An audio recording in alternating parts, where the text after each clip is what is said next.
Boa noite a todos e a todas que nos acompanham. Hoje iniciamos mais uma aula da disciplina Seminários pela Universidade Federal de Santa Maria, curso de Pedagogia à Distância. Eu sou a professora André Inês e estou muito feliz que estamos tendo, esse nosso encontro agora em outubro para pensarmos um pouco sobre o desenvolvimento humano.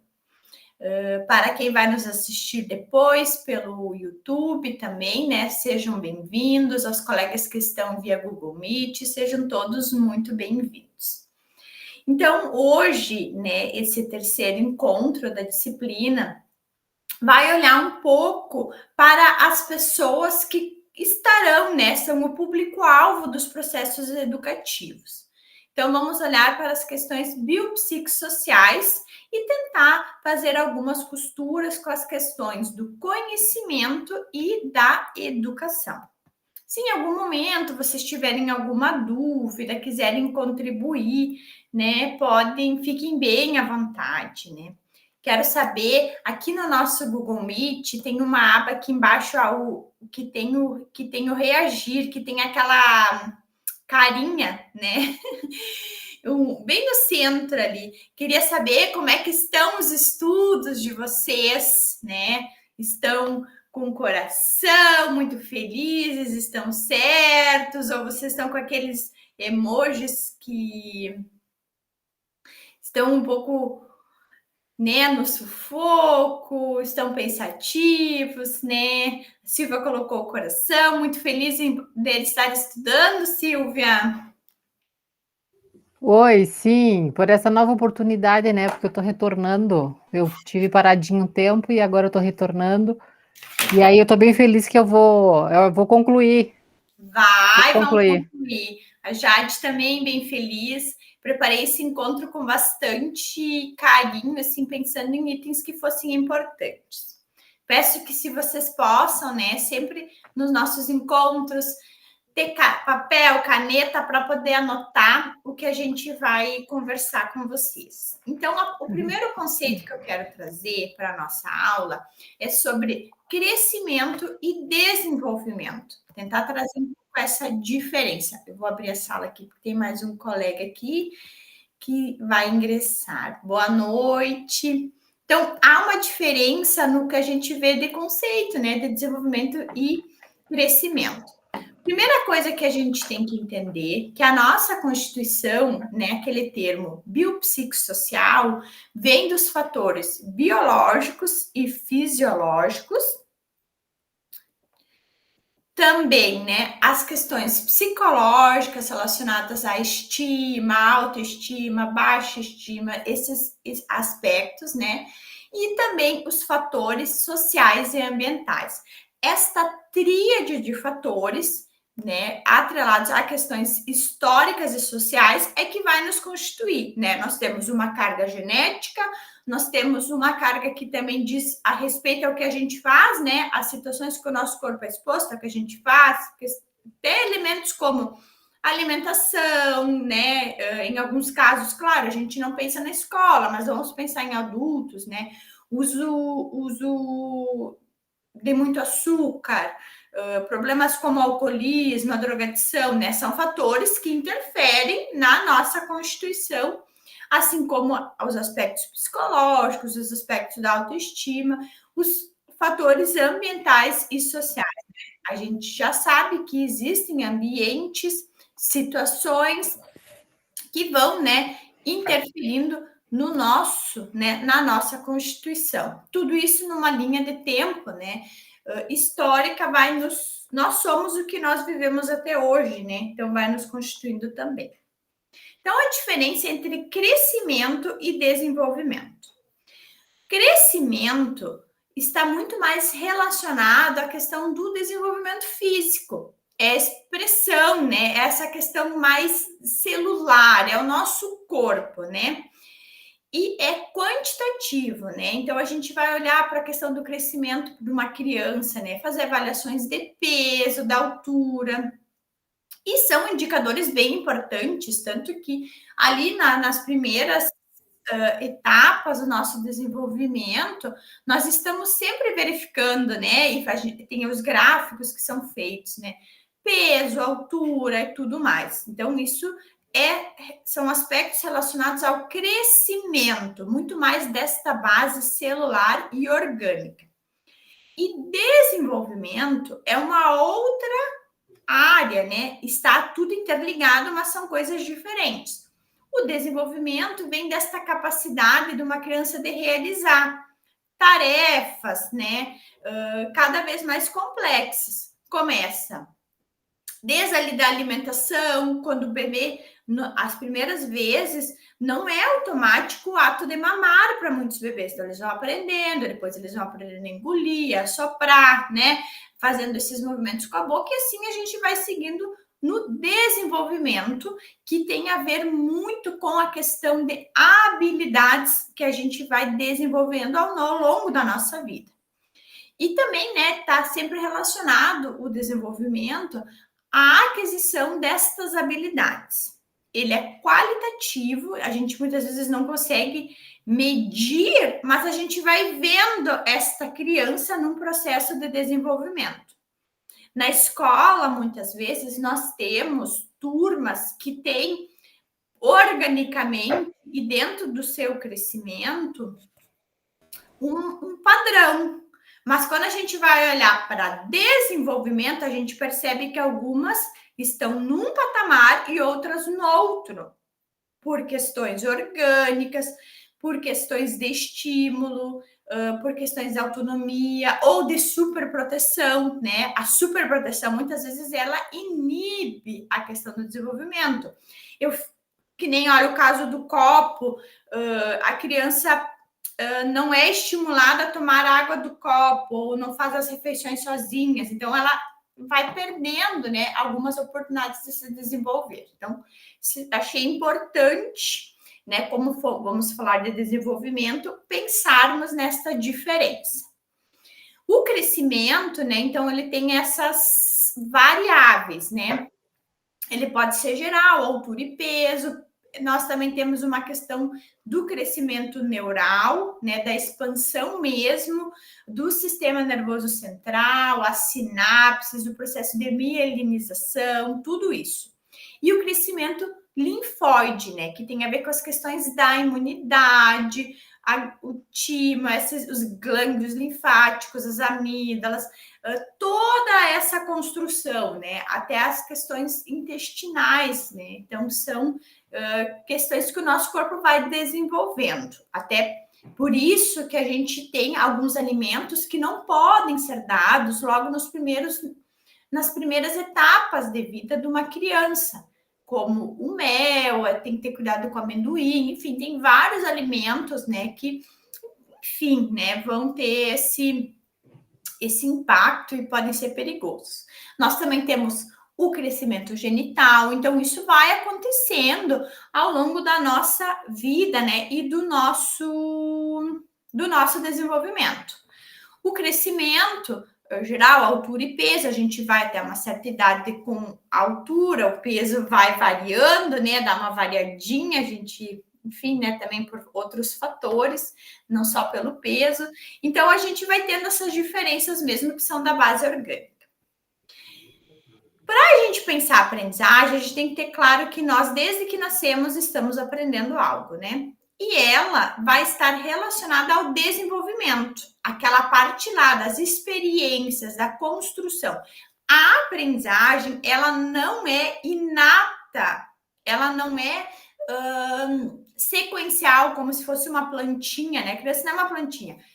Cresceu, aprendeu, né? Não, a aprendizagem é o resultado desses processos de desenvolvimento que são, né, atrelados com as questões das experiências. Então, ele é um aspecto necessário e universal. Hoje a gente vive numa sociedade onde a gente espera, né, que uma criança faça certas coisas, que um adolescente tenha certos comportamentos.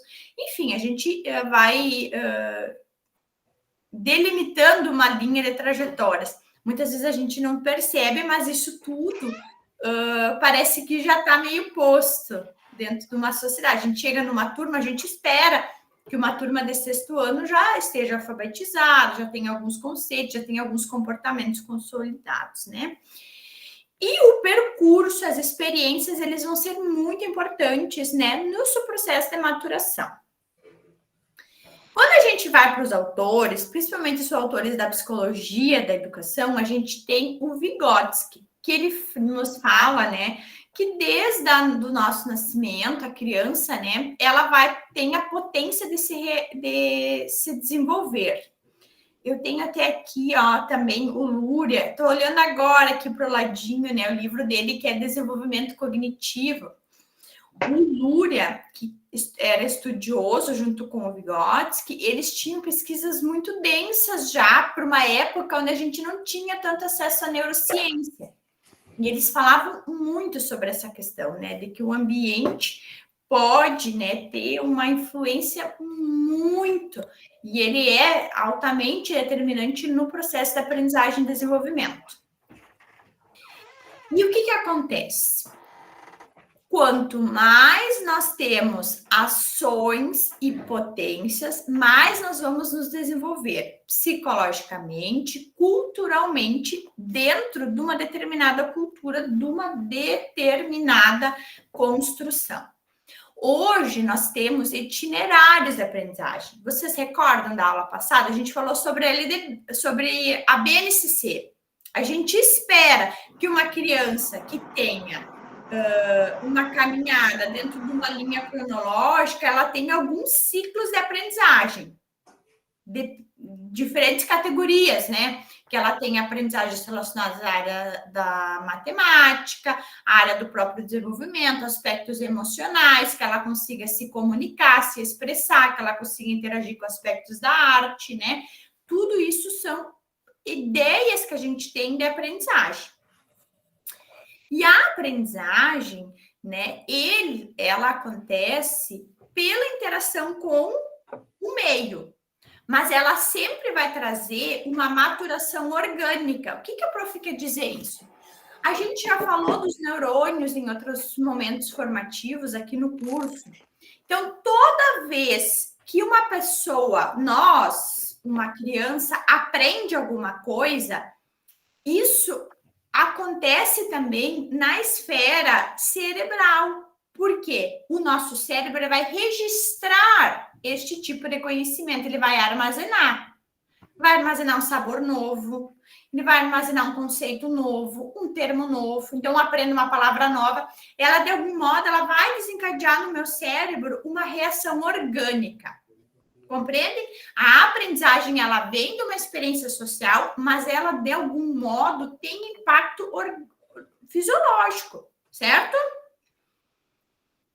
Então, assim, quando a criança aprende a fazer essas coisas que são mais difíceis, sabe aqueles exercícios que a gente coloca a criança fazer com os braços, assim, e diferente, tem um processo que é externo, mas também tem um processo interno que o cérebro dela precisa criar esses caminhos, estas sinapses, né?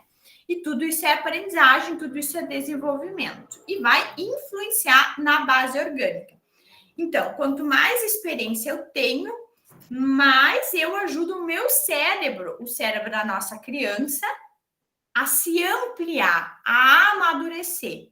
Claro que a gente não vai pular etapas, né? Não vai criar um gênio, a gente não consegue criar, mas a gente consegue sim criar um sujeito, né, que tenha mais conhecimento e consiga ter melhor raciocínio lógico, melhor linguagem, por meio, né, melhorar o que ele tem por meio dos estímulos.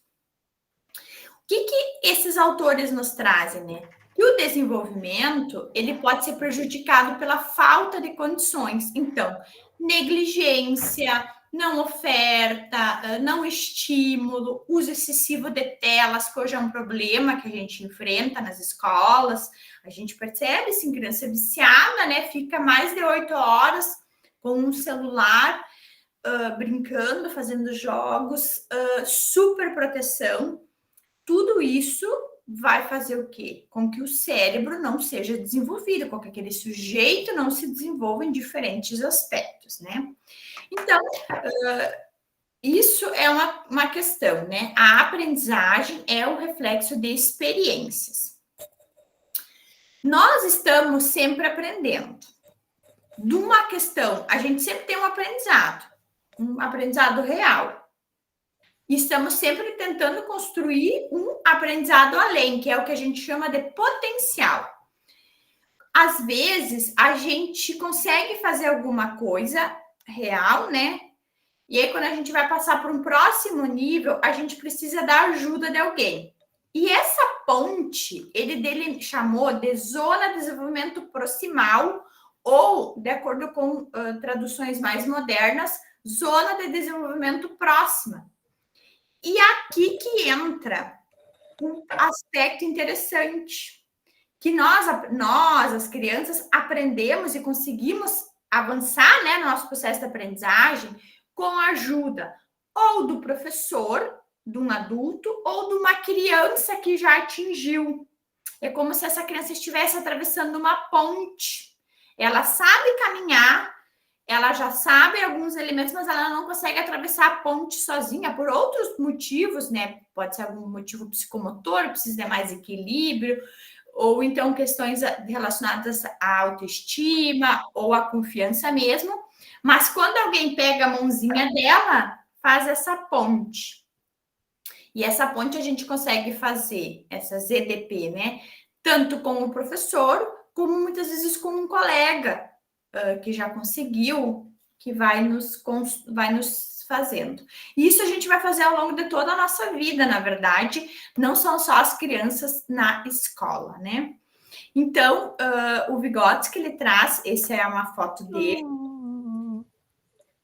e o social e o cultural, né, são um motor para o nosso desenvolvimento. Ele diz que o lugar que a gente está, o estímulo que a gente tem é muito importante para o nosso desenvolvimento. Tanto, né, que ele traz, né, que a psique, né, o nosso pensamento, essa nossa consciência, essa nossa interpretação de mundo humano, né, constitui-se na interação com o mundo das pessoas e objeto. Então, eu interajo aqui, eu digo, ó, isso aqui é um computador, isso aqui é uma videochamada. Só trazendo, quando a gente começou a primeira vez a ter aulas assim, a gente não achava estranho, a gente não achava os botões, não, tinha algumas dúvidas, né, como compartilhar, e aí a gente vai interagindo e daqui a pouco isso se torna até mais natural. Às vezes a gente precisava da ajuda de alguém da nossa casa para conseguir conectar.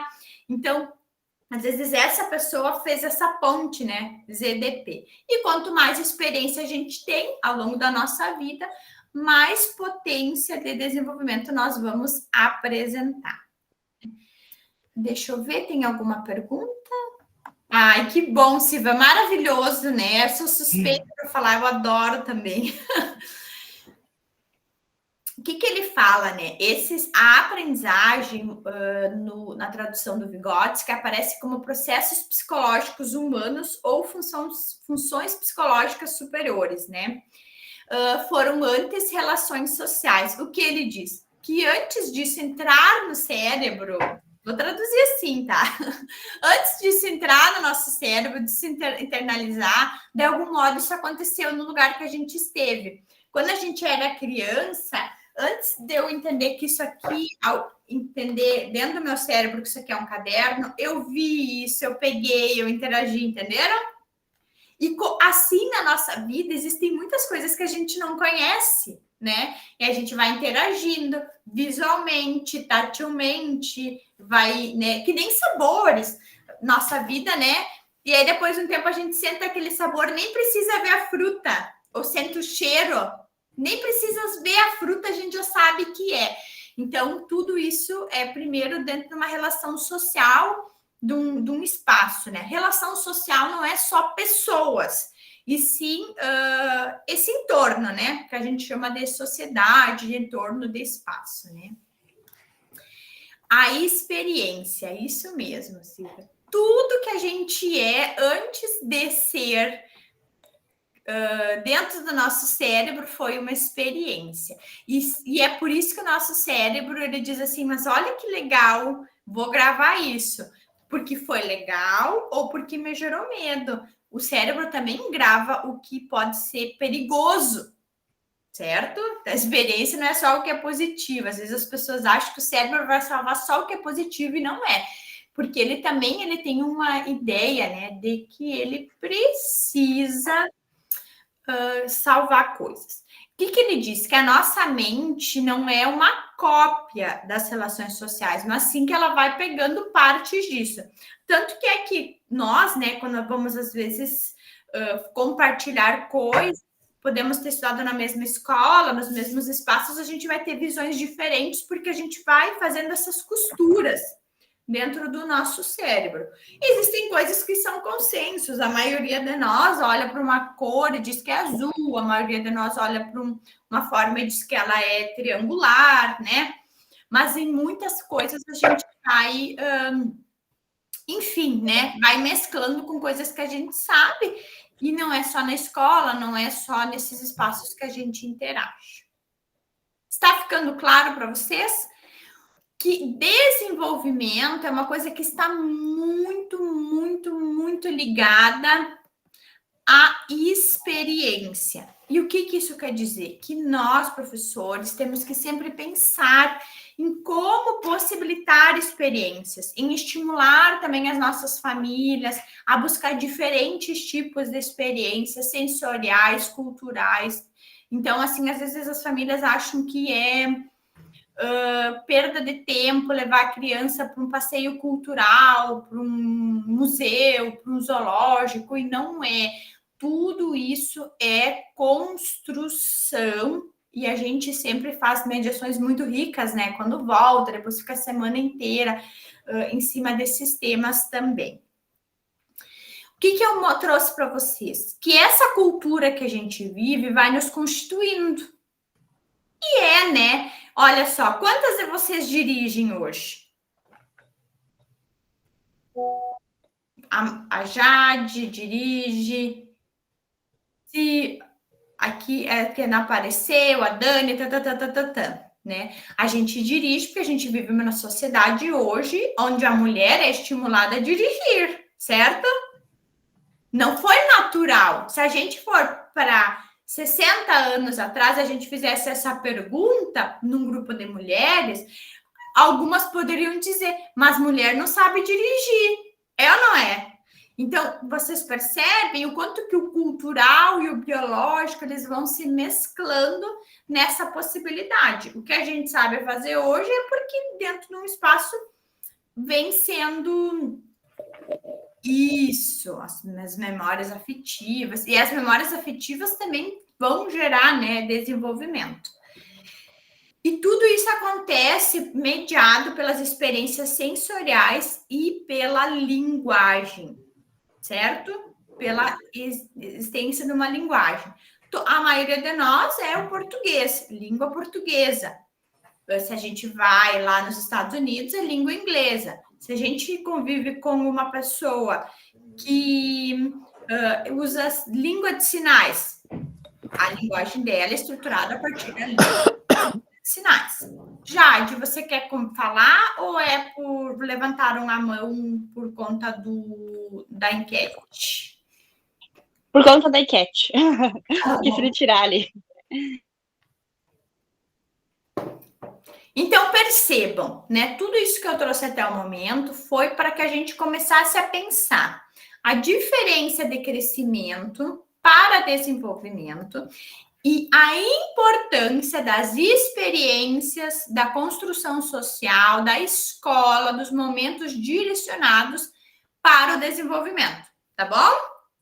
Para mostrar que sim, gente, criança precisa de criança precisa de escola, criança precisa brincar, precisa estudar, precisa ter, né, esses itinerários, como a gente trabalhou no encontro passado, sobre a questão da BNCC, é importante, né, que as nossas atividades tenham objetivos, que elas busquem, sim, contemplar algumas competências, que eram muito boas. Lembra que eu comentei na aula passada? Se todo mundo fosse só até a educação infantil e atingisse as competências, a gente não teria 1/3 dos problemas que a gente tem no mundo. É ou não é? entender o outro, respeito, cooperação, raciocínio lógico, né? E tudo isso o professor tem esse lugar primordial para construir.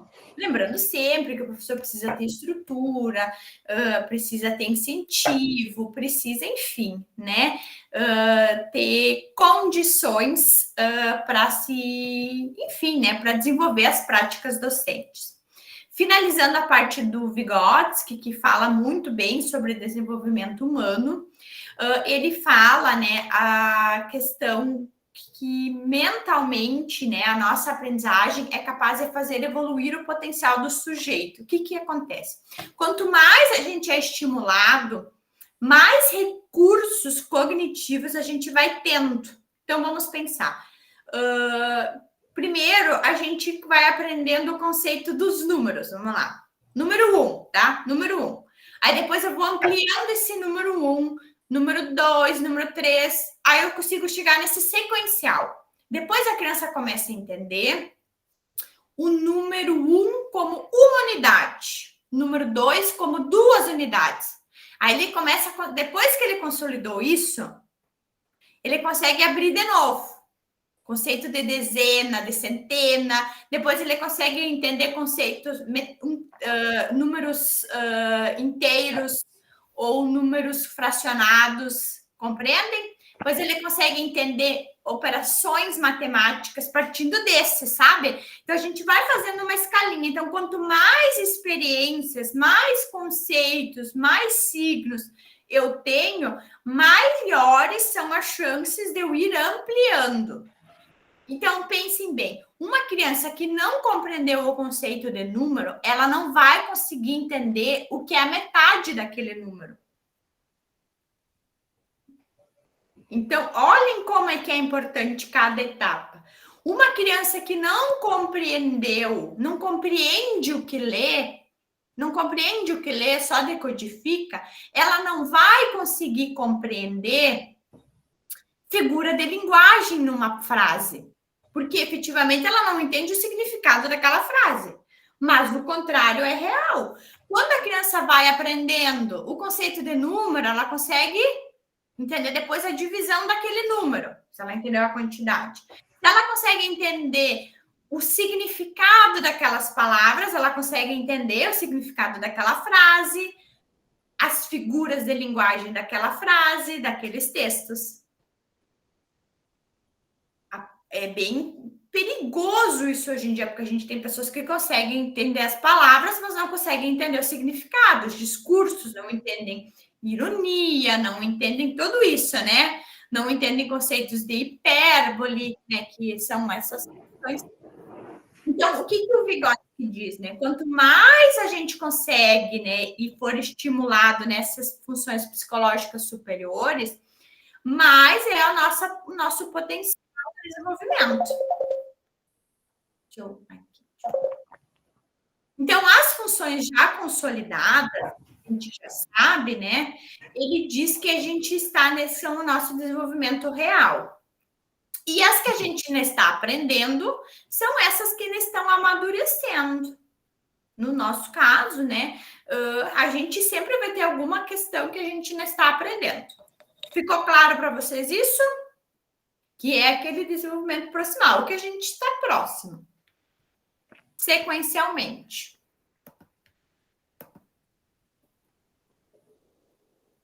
Então, seria, né, o que a gente já sabe, né, pensando no pessegueiro. Eu gosto muito da analogia do pessegueiro, né? Às vezes o nosso conhecimento ainda está em broto, ele vai abrindo, né, e depois ele vai conseguir se transformar nesse fruto que é, né, o conhecimento em toda a sua potência, né? Então, aqui eu trouxe o nível de desenvolvimento real, esse exemplo da criança que atravessa a ponte, que ela já sabe caminhar, mas efetivamente ela não tem essa autonomia para passar sozinha numa ponte, e aí ela consegue, né, com a ajuda de um colega mais capaz, pode ser um adulto, fazer essa nova, né, esse novo passo. Assim somos nós.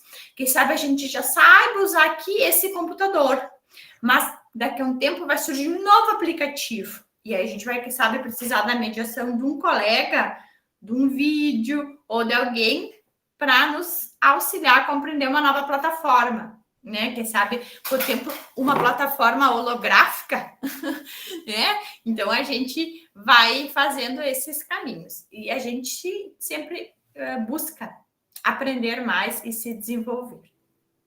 E a escola ainda é por potência um dos lugares mais importantes para a gente pensar desenvolvimento e aprendizagem, porque isso não é só crescer. Criança não é planta, não adianta só dar comida e deixar ela dormir, mesmo que seja muito importante, a base orgânica, né? Ela não vai aprender, ela tem que experienciar. Então, né, sintetizando, o conceito de zona de desenvolvimento proximal sempre vai ter a ideia da aprendizagem como promotora do desenvolvimento. E a zona de desenvolvimento proximal só acontece pela experiência e pela mediação. Essa mediação geralmente é impulsionada pelo nosso meio físico, pelos lugares que a gente está, pelo nosso espaço cultural, e vai acontecer, né, pelas situações permeadas, porque ele chama de ferramentas, instrumentos e signos. E o Vygotsky, o Luria, o Leontiev vão falar muito da questão da mediação para nos estimular no que tange a construção, né, das funções psicológicas superiores, que é sim, gente, é pensamento, é abstração, é imaginação, é tudo isso que acontece no nosso maravilhoso, né, incrível cérebro. Então, esse seria, né, um dos itens, né? Acho que esse termo aqui ainda é bem denso para a aula de hoje. E a gente vai seguir agora para um outro autor. Ficou claro para vocês a questão de que crescimento é sempre uma base orgânica e precisa ser cuidado também, precisa, né, ser estimulado, a gente precisa sim cuidar e acompanhar, mas desenvolvimento é muito mais relacionado às questões sociais e à estimulação. Tem um vídeo que é do Vitor de Averon, que é um menino que foi deixado numa mata, né? Então ele não teve uma interação com as pessoas, né? E acabou adquirindo hábitos e, enfim, trejeitos, né? Do espaço. Isso, Silvia, Lev Vygotsky, deixa eu pegar aqui bem direitinho, com licença. Eu já vou mostrar os livros, que são, vou pegar 2 em português, que já ajuda vocês, que é o Lev Vygotsky, deixa eu ver se fica bom. Imaginação, aqui. Criança na infância, sim. Esse aqui é muito bom. E ele já vai trazer esses conceitos. E é um livro bem traduzido, né? Tem uns livros, tem alguns probleminhas de... Posso pegar o próximo, Silvia? Sim. E o outro que eu gosto muito, que é do Luria, que chama Desenvolvimento Cognitivo. Aqui. A.R. Luria. É Alexandre. Luria, ok. Maravilhoso ele. Eu até... o mais famoso deles é o Vygotsky, mas o Luria é muito bom, assim. Eu até me aproximo mais, assim, quando eu vou estudar. Aí tá todo aqui, ó, cheio de post-it. De tanto que eu gosto, sabe? Tem muitos autores que falam sobre desenvolvimento humano, certo?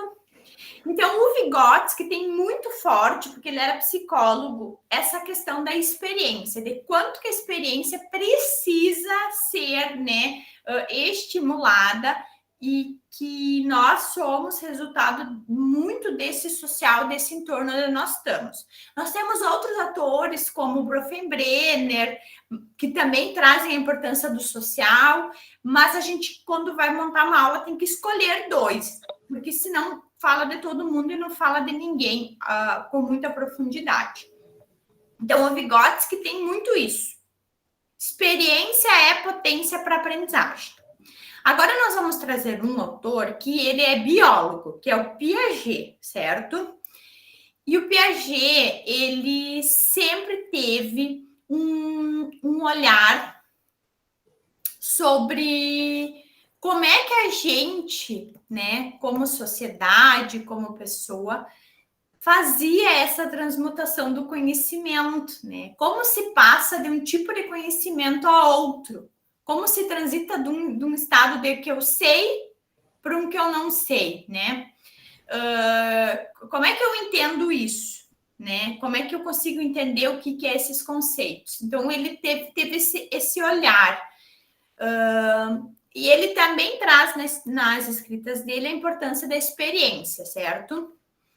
Só que o Piaget, ele era biólogo, e o biólogo é mais, né, técnico. E aí ele fez uma pesquisa que ele delimitou 4 estágios do desenvolvimento humano. E eu acho que a gente, como professor, tem que ter noção disso. Para pensar que tipo de experiência eu vou proporcionar ao meu aluno, tá bom? O que acontece? O Piaget colocou essas idades. Mas, se a gente olhar com atenção, né, já nos escritos finais dele e tudo mais, não quer dizer que uma criança, quando ela fez 2 anos, ela automaticamente vai para o pré-operatório, tá bom? Que ela vai passar para o nível 2. Mas é mais ou menos por ali. Algumas crianças demoram um pouco mais, outras um pouco menos, né? Mas tem esses marcos. E muitas vezes a gente tem alguns alunos, até por questões orgânicas, né? Alguma deficiência, alguma questão que às vezes está ali com 12 anos, mas o pensamento dele ainda é pré-operatório. Seria um pensamento de 2 a 7 anos. Então, vamos aos níveis que o Piaget pensou. Sensório motor, do 0 aos 2 anos. O pré-operatório, que seria ali entre os 2 e os 7 anos.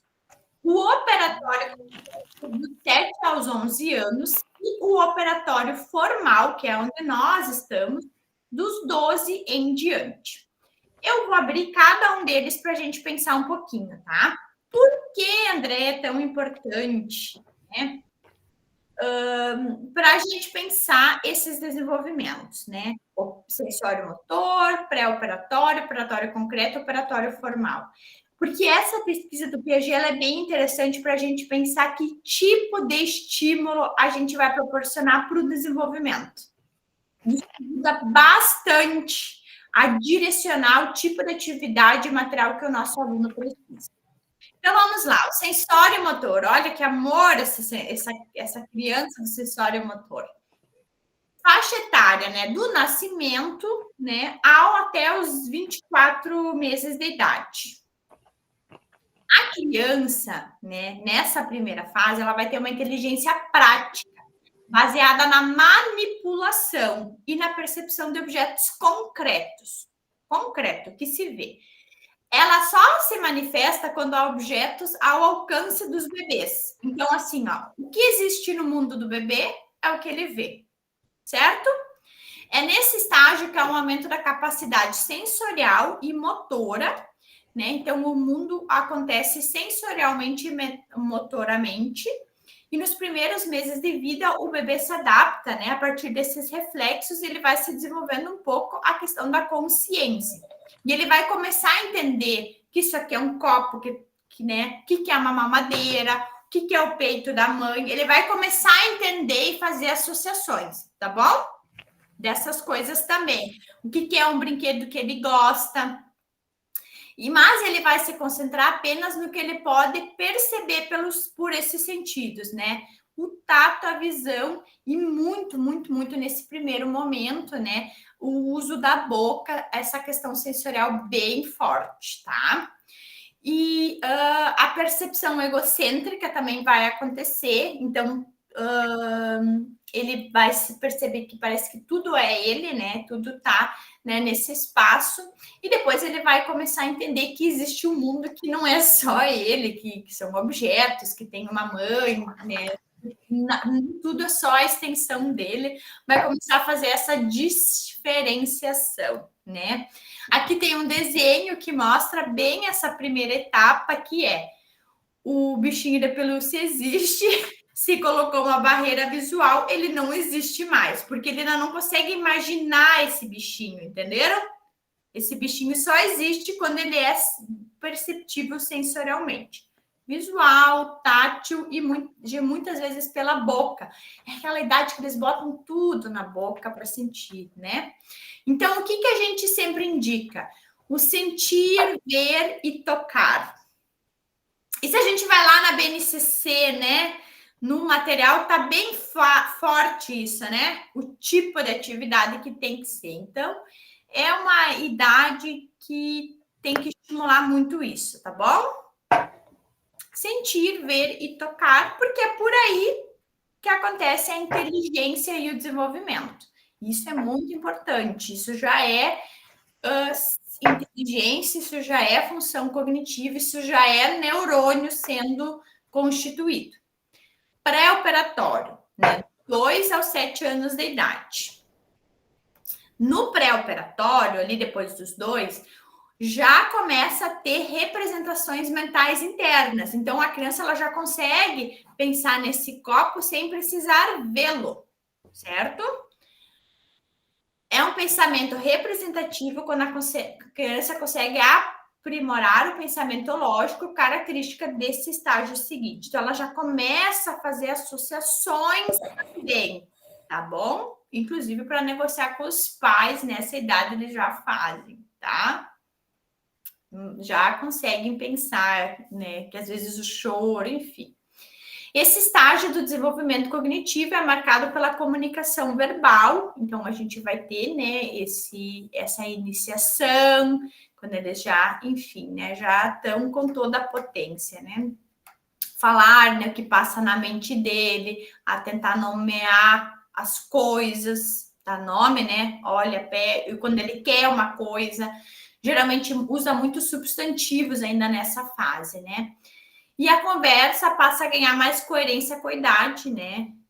E começam a ter mais atenção, e principalmente quanto mais a gente for estimulando, porque eles ainda fazem esses movimentos de apontar, e aí a gente tem que estimular, mas o que você quer, né? Não alcançar direto, mesmo que muitas vezes seja mais fácil para a gente dar a coisa, né? Do que estimulá-los a falar, mas é importante.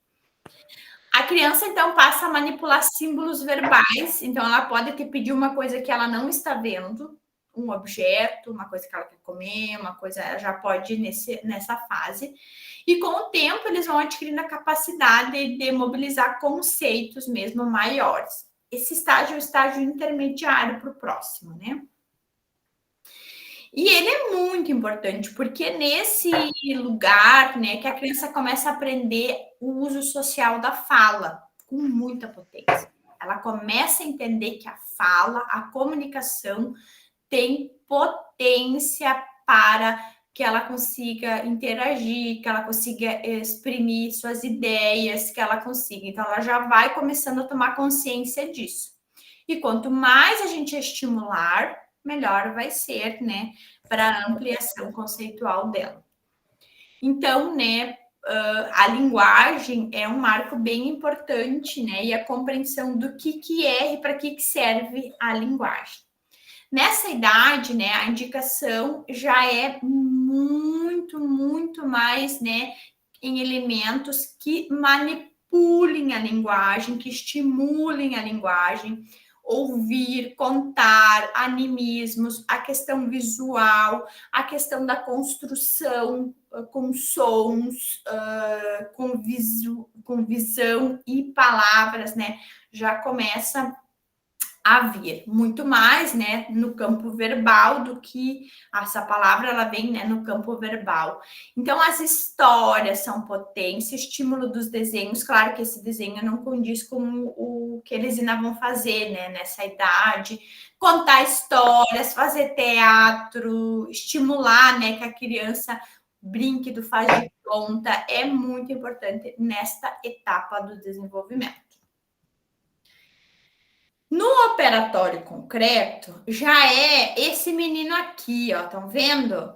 Ele já é mais, ele já tem, né? Ele já tem frases mais estruturadas, mas ele ainda não está num concreto 100%. Então, é dos 7 aos 11 anos, mais ou menos. Lembrando que a prof disse, o Piaget colocou essas idades mais ou menos. Tem criança que consegue um pouco antes, crianças um pouco depois. Algumas questões específicas do desenvolvimento, né, também podem alterar essa relação cronológica, né, da idade. Para vocês verem, né, como o crescimento que é orgânico necessariamente não nos traz uma garantia de desenvolvimento e aprendizagem, tá bom? Nesse estágio, né, as crianças já são capazes de manipular mentalmente representações internas, mobilizando ideias e memórias para realizar operações mentais. Aqui é maravilhoso, a gente pede para eles como é que foi o final de semana. Já conseguem, né, trabalhar com aspectos de tempo também. Eles começam a formular regras internas sobre como o mundo funciona, e são regras sociais muito fortes, entenderam? Eles começam a entender muitas coisas ali, e é por isso que a gente tem que ter muito cuidado também, né, nessa idade. A gente acha que não, que eles não entendem, eles entendem tudo, tá? Sobre como o mundo funciona, sobre como as regras funcionam. E eles começam a utilizar essa linha de raciocínio muito permeada pela linguagem, tá? Raciocínio lógico, raciocínio linguístico muito permeado pela linguagem. E conceitos como números e relações são mais facilmente compreendidos. E a linguagem se torna mais socializada, então eles já conseguem elaborar, né, de maneira mais elaborada, não é só tão funcional, já consegue, né? A gente já nessa idade faz tanta coisa, pede para eles escreverem histórias e tudo mais, né? Então, a criança ela também adquire maior autonomia em relação aos adultos, a se negociar, posicionar, se posiciona muito bem, né? Estabelecendo seus próprios valores morais, né? Enfim. Só, assim, ela ainda não abstrai 100% como no nível, mas ela já consegue fazer muitas coisas, né? As indicações para essa idade são estimular o mental, né, o raciocínio. Primeiro, permitir que eles vivenciem e vejam. Então, quando a gente vai passar um conteúdo nessa idade, a gente tem que usar muito do exemplo, porque por mais que eles já tenham um raciocínio melhor do que no estágio anterior, eles ainda não conseguem criar do zero uma representação, eles ainda precisam de imagem, de experiência, de vídeo, compreendem? Para entender o que é aquilo ali, para depois ir fazendo as suas costuras com o que eles já sabem. Possibilitar que crie e abstraia mentalmente, né? Mas ele precisa muito do exemplo. Esse é um muitas vezes a gente acha que eles já são grandes, né? Alunos de 10 anos, ainda precisa muito de exemplo para aprender. E ainda tem dificuldades, né? Com algumas classificações, principalmente as numéricas, porque é normal nesse processo. Coisas como ensinar as horas, ainda tabuada, às vezes ainda causa, né, algumas demandas nessa idade. Bom, eu tenho me apavorado, porque agora as crianças e os adolescentes não sabem mais olhar as horas, né, no relógio analógico. Com a digitalização, está se perdendo isso. Eles não sabem mais olhar, né? Então, enfim, né? São coisas que estão acontecendo. Operatório formal é o último, né? É onde nós estamos, que é a partir dos 11 aos 12 em diante, né? É nesse último estágio cognitivo E a partir desse momento, a gente compreende que a gente já consegue fazer operações mentais com 100% da abstração. Nós conseguimos compreender coisas sem nunca termos visto-as. Mesmo, né, enfim, nós conseguimos ir para lugares. A gente consegue ler um livro de ficção e imaginar o cenário, imaginar a cor da roupa, é ou não é? A silhueta que a pessoa tem. Tem autores que eles conseguem que a gente construa do jeito que eles escrevem, que a gente entenda tudo, é ou não é? Consegue abstrair, consegue imaginar aquela cena, né? Sem nunca ter visto. Por isso que a gente se decepciona depois quando vai ver o filme, né? Porque geralmente a construção que a gente faz da nossa cabeça é melhor do que a do cinema. E nesse último estágio, né, se é capaz de colocar no lugar dos outros. Então, aspectos emocionais, como a empatia, também ficam mais fortes. Se eu consigo pensar, né, em questões sociais, o adolescente ele já consegue se mobilizar com questões ambientais, como em etapas anteriores ainda não se consegue, né? E a característica mais importante dessa fase é o desenvolvimento do pensamento hipotético dedutivo. O que acontece? Eu já tenho uma linha de pensamento, então eu deduzo, eu por hipótese, eu... Trancou, Jade? Melhorou, gente? O slide? O colega colocou que trancou, tá trancada? Fala? Não? Tá. Jade, tenta dar uma atualizada, pode ser a tua conexão. Ah, tá. Às vezes acontece a internet, mas agradeço. Se eu trancar, vocês avisem. Depois fica muito ruim para quem vai olhar no YouTube. E a gente já consegue fazer assim: ah, não, por essa linha de raciocínio eu faço isso. A gente faz, né? Essas coisas. Então, é o que a gente chama desse pensamento hipotético dedutivo. E a gente consegue resolver problemas bem mais complexos, né? Nessa idade, a gente já indica leitura, criação, protagonismo para novas possibilidades, né? Nessa é toda a potência, né, do desenvolvimento humano. Conhecer as fases, né, do desenvolvimento vai ajudar a gente a olhar para um sujeito e entender se ele está mais ou menos em qual tipo de estágio. Isso vai nos ajudar a ter ações mais assertivas, compreendem? Se a gente tem uma criança que está lá, né, numa questão mais operatória, a gente vai trazer atividades, né, que vão explorar mais esse tipo de sentido. Piaget também tem uma contribuição bem interessante, que são as provas piagetianas. A gente aplica com as crianças, adolescentes, e a gente consegue mais ou menos ver que nível de classificação, que nível de seriação, noções de volume que ela tem, e a gente já consegue entender mais ou menos em qual nível ele está. Então, se vocês às vezes têm uma criança que vocês percebem que precisa de algum acompanhamento, vale a pena, se vocês tiverem algum professor na escola que aplique, ou ainda, né, indicar a família. Geralmente, quem faz o curso de psicopedagogia é apto, né, para aplicar esse tipo de instrumento e ajuda a compreender. Então, as provas piagetianas são ótimas nesse sentido. Na construção, né, para conseguir mais ou menos compreender aonde que ele está, né? O sujeito, né, isso aqui é do outro slide, né?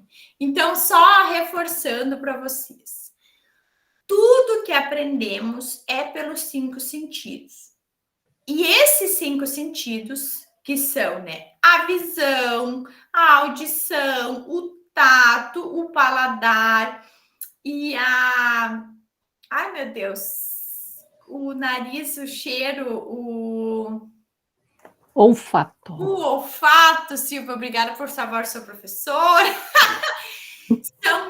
São potências que socialmente a gente consegue desenvolver, compreendem? Então, chega por esses 5 sentidos, a gente vai fazendo associações e aí a gente vai tentando construir isso de algum modo.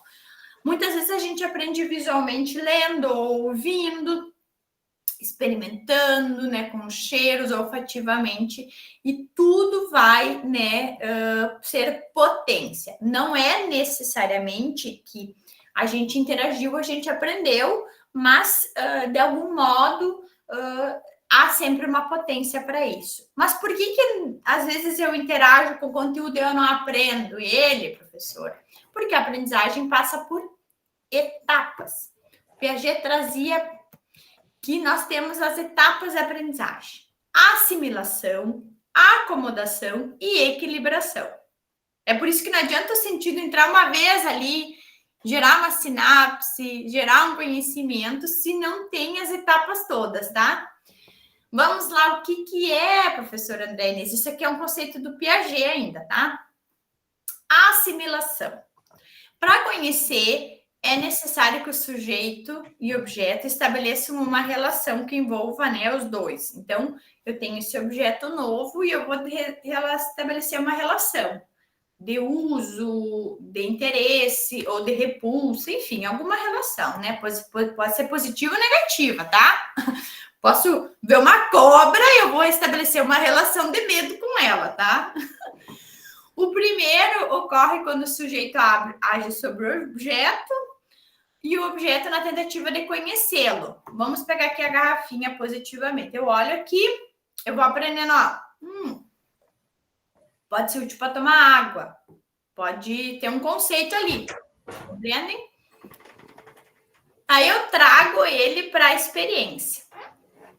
Então, eu olho para esse objeto, eu tento entender ele e vou trazendo ele, né, para o meu esquema cognitivo. E depois eu vou vendo um que é maior, um que é menor, e eu vou vendo, enfim, que é uma coisa nova. Esse é o processo de assimilação. Assimilação é entender, é dar uma assimilada, compreender. Uma criança, na fase oral, ela vai assimilar com a boca, né? Depois que eu entendi o que é aquilo ali, lá na assimilação, eu vou para a acomodação.